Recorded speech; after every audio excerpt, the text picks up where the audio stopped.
Good morning, students. Class 4th, subject science, chapter 1, aquatic plants, जलीय पौधे। जलीय पौधे क्या होते हैं? वो पौधे जो जल में ही उत्पन्न होते हैं, वो पौधे जलीय पौधे कहलाते हैं। यानी कि वो स्थल पर कभी नहीं उग सकते हैं, वो पौधे जलीय पौधे हैं। इसके टाइप्स हैं कितने? 2 टाइप्स हैं इसके। एक तो fixed floating and under water plants. यानी कि फिक्स्ड प्लांट्स कौन से हैं? स्थिर पौधे। जो पौधे अपनी जगह से पर स्थिर होते हैं, वहाँ से हटते नहीं हैं, वो पौधे फिक्स्ड प्लांट्स कहलाते हैं। जैसे कि some plants like the lotus and the water lily have their roots fixed to the bottom of the pond and the river. They grow in these roots, keep the plants fixed at one place. यानी कि क्या होते हैं, ये जो water lily है, lotus है, इनकी जो जड़ें होती हैं वो जहाँ उगते हैं यानी कि पाउंड में हो या रिवर में, वो जड़ें उसके बॉटम तक पहुँचती हैं। Okay students. और इनके जो वो होते हैं तने बहुत थिन होते हैं, पतले होते हैं और स्पंजी होते हैं और लंबे होते हैं। और यानी कि वो एक ट्यूब टाइप्स होते हैं। जैसे कि ये दिखाई दे रहा है ना, ये बहुत लंबे हैं और ये ट्यूब्स टाइप हैं नीचे तक।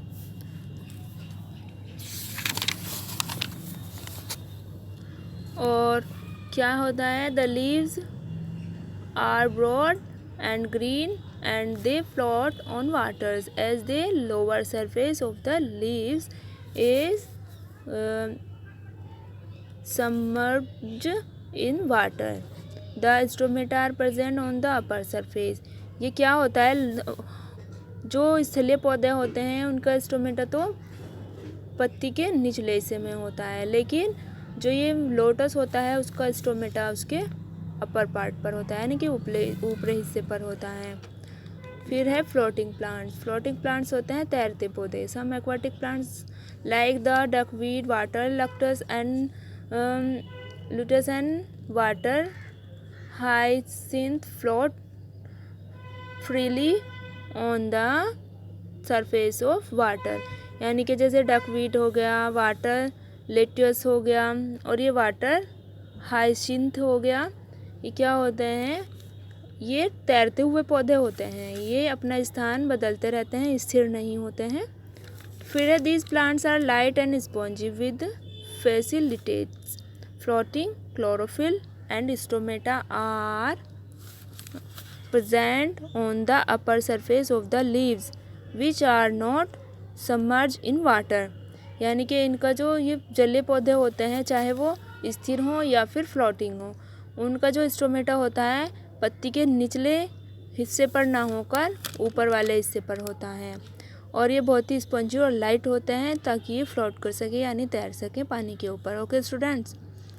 और हैं अंडर वाटर प्लांट्स। यानी कि कुछ पौधे ऐसे होते हैं जो अंडर वाटर होते हैं, यानी कि ना ही तो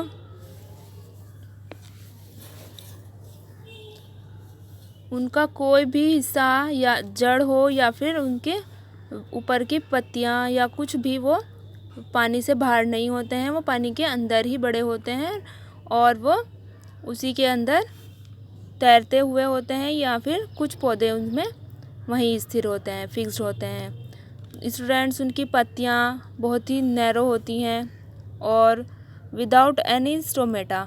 यानी कि जो अंडर वाटर प्लांट्स होते हैं उनमें स्टोमेटा नहीं पाया जाता है, जिस कारण वो ग्रीन दिखाई देते हैं। The whole plants is able to absorb air and moisture from the water. यानी कि ये सारा पोषण जैसे कि एयर या वाटर वो सब वहीं पानी से ही प्राप्त करते हैं, क्योंकि वो पानी के अंदर ही फिक्स होते हैं या फ्लोट होते हैं। Fixed under water plants obtain necessary minerals from the soil through their roots. यानी कि वो जो मिनरल्स होते हैं वे अपनी जड़ों के द्वारा पानी से ही ग्रहण करते हैं। और क्या होता है स्टूडेंट्स, इस कंडीशन में वो बहुत ही लाइट होते हैं। एयर टेम्परेचर वहाँ बहुत ही सही पाया जाता है उसी। यानी कि ये है कि ये जो अंडर वाटर प्लांट्स होते हैं, अगर इनको हम स्थल पर बो दें या बाहर लाने की कोशिश करते हैं, ये सूख जाते हैं और बेकार हो जाते हैं, क्योंकि ये वहाँ के मॉइस्चर या टेम्परेचर के अकॉर्डिंग ही उत्पन्न होते हैं।